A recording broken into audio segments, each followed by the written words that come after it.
On this week's Vaticano, Pope Francis meets with 300,000 school kids from all over Italy and with seminarians from Rome in a question-answer session to offer them advice. He receives UN Secretary-General Ban Ki-moon calling for an ethical redistribution of wealth, and bishops from Ethiopia and Eritrea as well as Mexico meet him during their limina visit to Rome. Also, the pontiff tries to improve relations with the Orthodox Church before his trip to the Holy Land. And experts reveal more information on the reality of exorcism and cases surrounding it. An Italian producer has just returned to Rome from shooting a documentary on Syria's Christian refugees for EWTN. All this plus 30 new Swiss guards swear protection to Pope Francis even until death. Take a look also at a new cartoon on John Paul II. All this coming up on Vaticano.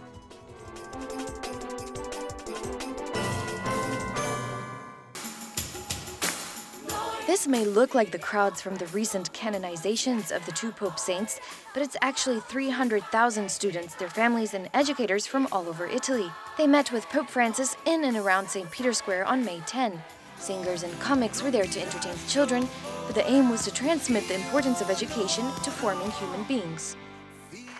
Amo la scuola perché è sinonimo di apertura. I love schools because they are synonymous with openness to reality. At least it should be this way, but it isn't always like this. This means it is necessary to change one's perspective. Going to school means opening one's mind and heart to reality, to its wealth of aspects and dimensions. And we have no right to be afraid of reality. Schools teach us to better understand reality. Going to school means opening one's mind and heart to reality, and this is a beautiful thing. In the early years, you learn everything. Then slowly, one chooses a certain field. And then finally, one becomes specialized. But if one has learned how to learn, this is the secret, to learn how to learn, this will remain with you forever. The person becomes open to reality.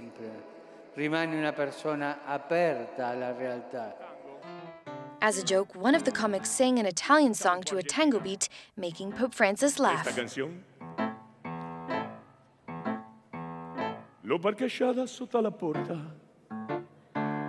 mi m'hanno fregato la ruota de scorta e l'ho spostata per un'altra via. Io la musica, ma la papa mobile è sempre la mia.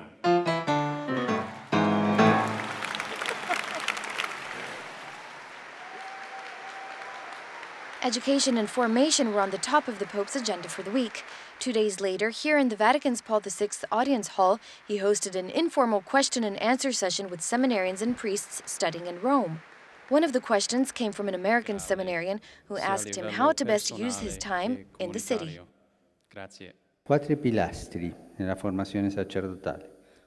There are 4 pillars in priestly formation. I have said this so many times, perhaps you've already heard it. 4 pillars: spiritual formation, academic formation, community formation, and apostolic formation. It's true that here in Rome, the intellectual formation is emphasized, and it's for this reason that you were sent here. But the other 3 pillars must also be cultivated, and all 4 interact with each other. I cannot understand a priest who is doing a degree here in Rome but does not have a community life. This is not right.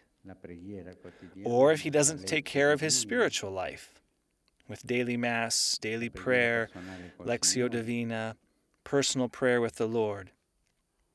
Or his apostolic life, by doing something over the weekend, going out of the city.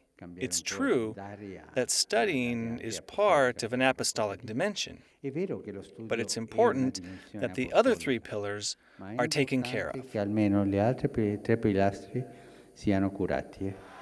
The first encounter of its kind definitely left a mark on the audience. the honesty with which the Holy Father spoke of his own personal experience, moved me considerably. To see the sign of a true pastor, of a man who has so much work and at the same time is able to stay as a pastor, to be close to the people. I think that's what he's asked us to do. That's what the seminarians and we priests will take from it. The first challenge he posed us as seminarians who are studying here in Rome, not to only look at the academic part of it, but also to try as much as possible to have an integral formation so as to better serve the Church of God back in our places, to carry the word back to God and God to the world.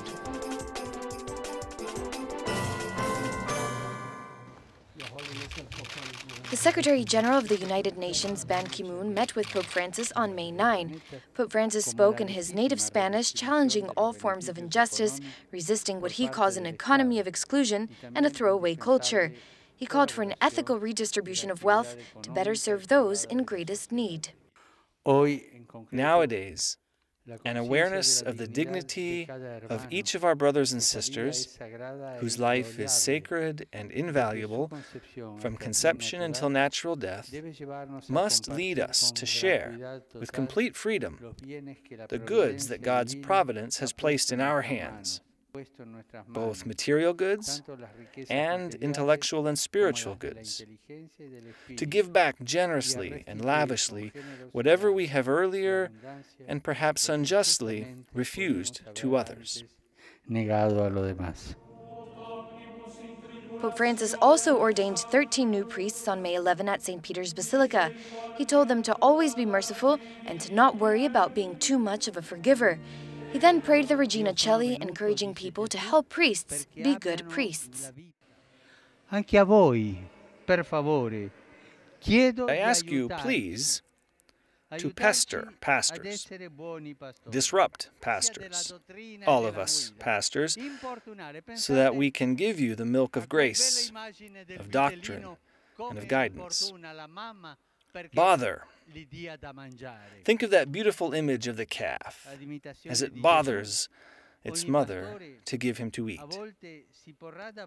In imitation of Jesus, each pastor sometimes places himself in the front in order to indicate the way and maintain the hope of the people.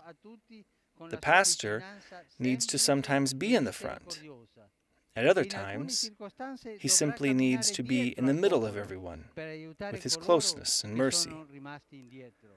And in some circumstances, he will need to walk behind the people to help the ones who have strayed behind. la guida della dottrina e della grazia. The day coincided with Mother's Day. Before leaving, he offered a warm greeting to all mothers around the world. Also, 2 different limina visits took place. The first was for Ethiopian and Eritrean bishops, and the second for Mexican bishops. In his address to the bishops of the African nations, Pope Francis thanked them for their witness to Christian unity.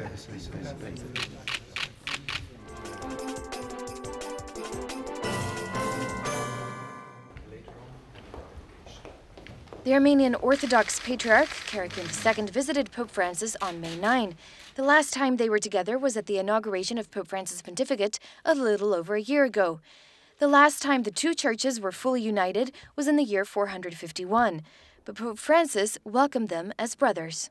The Vatican and Pope Francis are looking to meet personally, establish contact, and lay the basis for future dialogue where we can work together and at some point, God willing, actually have a reunion between the East and West. And this was John Paul II's great vision, that the Church would breathe with 2 lungs, as he called it, East and West, Greek and Latin, Orthodox and Catholic.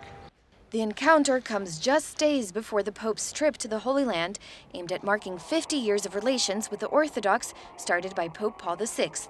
Catholic-Orthodox relations are extremely important because the Orthodox represent well over 200 million people, and they are the largest community that is Christian but not in communion with Rome, and they are generally communities which share many of our theological beliefs, of our liturgical practices. We believe the Orthodox liturgy is a valid Mass. This means that we're very close. In his speech to the Patriarch, the pontiff highlighted that martyrdom is a common point of ecumenism and unity between the two churches. At the end of the visit, the Armenian Patriarch and Pope Francis prayed together in one of the Pope's chapels. Stay with us after the break. When is exorcism really needed? Also, we hear more about Syria's Christian refugees. Welcome back. You're watching Vaticano. Talks on exorcism ran for 5 days last week at Rome's Regina Apostolorum University. During the closed-door course, there was discussion as to when exorcism, psychological treatment, or simple prayer of liberation is needed. One of the differences between prayers of liberation and the actual ministry of exorcism. Both are effective, but one is more focused on the clergy who are professionally trained, and the prayers of liberation which all Christians can perform. As I travel, you know, the lines aren't always real clear because there's many different kind of churches, many different traditions, and this is a uniquely Roman Catholic tradition and position, but it also is healthy, I would say, in terms of its effectiveness in the lives of the people you're ministering to, and its thoroughness in terms of taking people first to psychiatrists, psychologists, medical doctors, then it goes before the bishop, and it's decided upon, yes, this shall qualify as an exorcism. And it's not just haphazard where somebody leaves confused and sometimes hurt more than they were when they came. In possession, there is really the will of destroying, the will of dividing and of doing evil. But the person that is ill is simply a person that in that moment is experiencing the suffering of his fragility. Just the emphasis on loving people, that it's not about winning and losing as far as God and the devil, but it's a ministry of love, it's a ministry of compassion, which requires great faith and virtue in those that are ministering to the people who are oppressed. The ministry of the Church is to confront the evil influences and to recognize them for what they are, and to really feel a call to the ministry of Christ. I think maybe the Church stands at its finest hour, maybe its finest moment in that confrontation with evil and really reaching out to those who are in need. That it really truly shows the power of the life of Christ exemplified and given in the Church. Bisogna essere attenti. It's important to be careful to see if there are real cases of possessed people, or if they are people who need psychological treatment. From around 10 cases that he sent me, 2 really had this problem. There was a couple where evil unfortunately possessed both of them. Then there was another lady that also had a problem of this nature. The other 8 cases, however, were cases of depression, cases of trauma where, more than possession, it was a trauma about the devil in the Church. I would like to invite all priests to carefully reread the audience that Paul VI left regarding this issue in 1972, in which he speaks of a fearful, efficient, and living presence. Paul VI also said that all those who do not believe that this actually exists, or that believe it is a pseudo-reality due to the illness of the person, need to be excluded.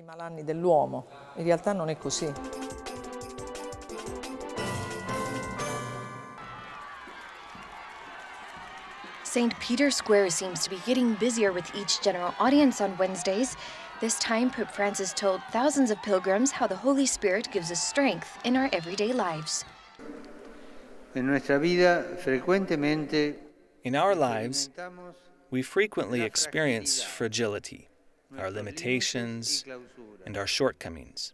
With the gift of fortitude, the Holy Spirit helps us to overcome weakness so that we are able to respond to the love of the Lord.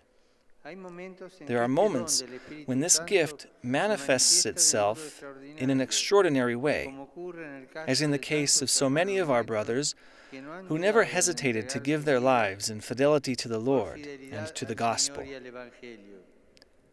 There are also today still many Christians who, in different parts of the world, give testimony of their faith with conviction and serenity, even at the cost of their lives.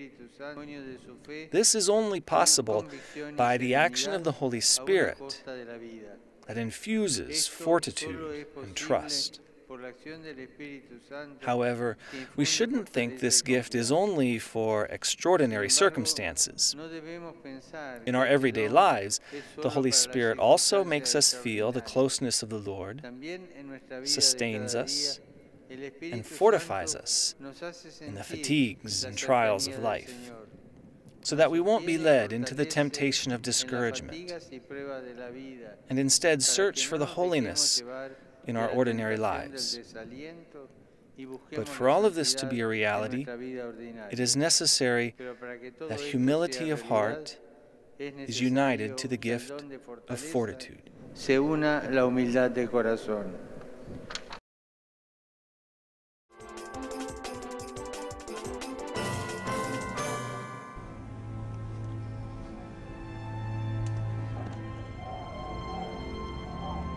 While unrest is destroying much of Syria, the minority Christian population continues to hold on. Italian producer Elisabetta Valgiusti just returned to Rome from shooting a documentary on Syria's Christian refugees for EWTN. She says the worst city affected by far has been and continues to be Aleppo. So people are desperate. I have recorded with Archbishop Boutros Marayati, the Armenian Archbishop in Aleppo, that he explained that people cannot go on, that they miss everything. There is lack of water, of electricity, of food. So that the Catholic churches and all the churches keep helping people, but people that have stayed in Aleppo, because most of the people left, also most of the Christians, but the Christians left in Aleppo are always on cue to ask for anything because they have nothing left. And people are terrified. And I think that also the international media don't give so much view to this story of Aleppo, you know. Aleppo has been like a city, a martyr city. And it was the city in Middle East, the most peaceful, the one in which all the Catholics and Muslims were, Christians and Muslims were having the best relationship. They were going on very well. People were living very well, but especially it was a dialogue city. Muslims and Christians were in a mutual respect, in a mutual understanding. So Aleppo has been the one, the most wounded, the most struck. Unfortunately, we've all paid a high price for this revolution. There's no more water. There's no more electricity or things for the cold, like heating. There's no gas or fuel. All these things. There's no food. And why? We ask ourselves, why is all of this happening? After 3 years of this civil war, we ask ourselves, why? We were so well in Syria. If there were negative things, oh well, one can change or do something with peaceful means, with means that everyone accepts without this fratricidal war that takes place each day. And we don't know anymore where we can go with this. Elisabetta said that Christians are sustained by the prayers and words of encouragement from Pope Francis. The Latin Patriarch of Jerusalem told her that Christians all over the region have great hopes for his May 24 to 26 visit to the Holy Land. We must have faith in the future. There is already no small amount of goodwill throughout the world to resolve the problem of Syria. So let's hope for the best. Right now, we are waiting for the visit of the Holy Father, who, with the voice of a father, speaks on everyone's behalf. He loves everyone. He wants to help everyone. At this point, he is, in my opinion, the only valid voice in the world. At this point, he is the only leader that the whole world can listen to, be it Israelis, Muslims, or Christians. We are waiting for him with joy, and we are waiting for words from a father. He is a father. He is a man of peace. And he is a man of dialogue. We hope that this visit gets the ball rolling, that hearts convert in a way that we can finally celebrate Easter and everyone's resurrection. e la risurrezione per tutti. Stay with us. After the break, the Vatican gets 30 new Swiss guards, and a new cartoon is released on John Paul II. Welcome back. You're watching Vaticano.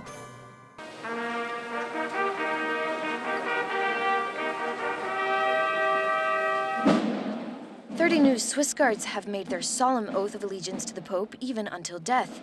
To become a guard today, you must be a Swiss citizen, Catholic, and 19 to 30 years old. You must also be 174 centimeters tall, unmarried, and have completed high school and attended military training in Switzerland."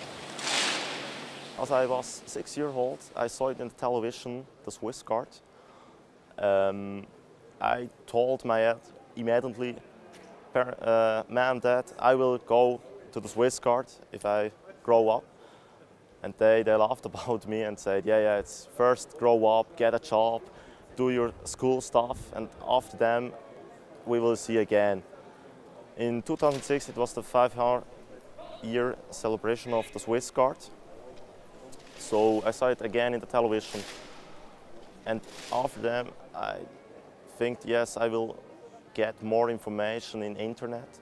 So I did it, and in 2009 I was come over here to Rome to looking what is the Swiss Guard.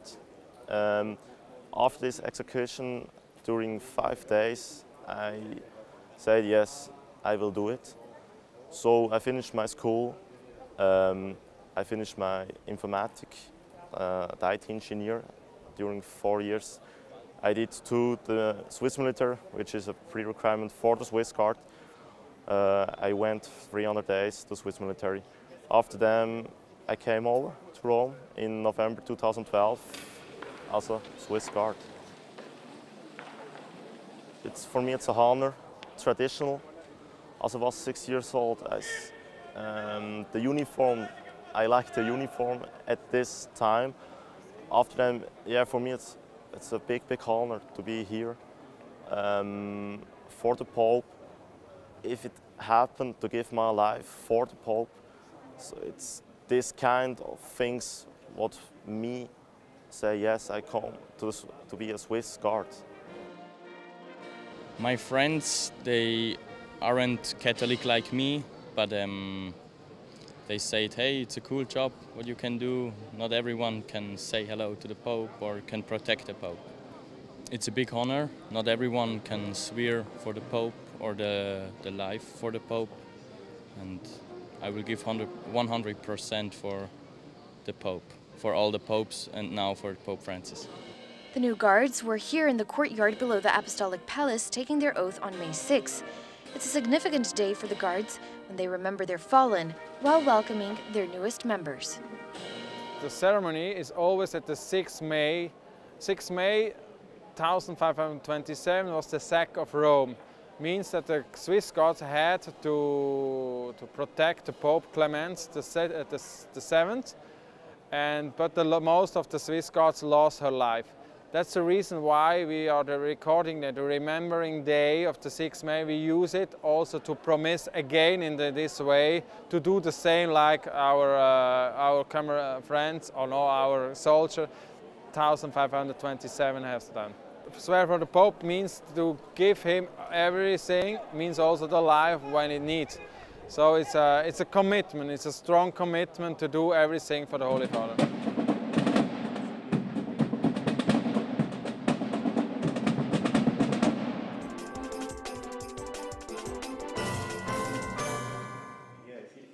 The group of young Catholics who form Catholic Link have a new project, a cartoon. Through the life of St. John Paul II, they hope to evangelize through the internet. The newest project, which we're all really excited about, is an animation called St. John Paul II, A Life of a Holy Pope. And the idea is that all of us are part of the John Paul II generation, and he's meant a lot for me especially. And when we heard that he was going to be canonized, we said we have to do something about it. Beforehand, about a year ago, we had made a video, an animated video about Pope Francis, and it had a very good response, and it came out very well. And so I said, okay, let's see what we can do about St. John Paul II. And the video, we asked ourselves, what can we do that would be particular, that would be special? And I've seen a lot of videos, and you see a lot of things that come out on the news that talk about St. John Paul II. But many times I had the sensation that many people didn't really understand who he was still. And the most important part of John Paul II wasn't only the fact that he did a lot of trips, that he spoke to a lot of people, that he was very famous, that he had a role to play with a political role to play in communism and all these kind of things. The most important part, and to really understand who he was, you have to understand his relationship with Christ. After launching this video, we're planning to launch a new page, a renewal of Catholic Link online, which we hope will be on the internet in the next few days or weeks. The whole team is very excited about this. We've been preparing it for a long time, and I'm sure it's going to be very useful to the apostolate of many people in the Church. The video was released on May 13, the feast of Our Lady of Fatima. John Paul II attributed her intercession to the survival of his assassination attempt in 1981.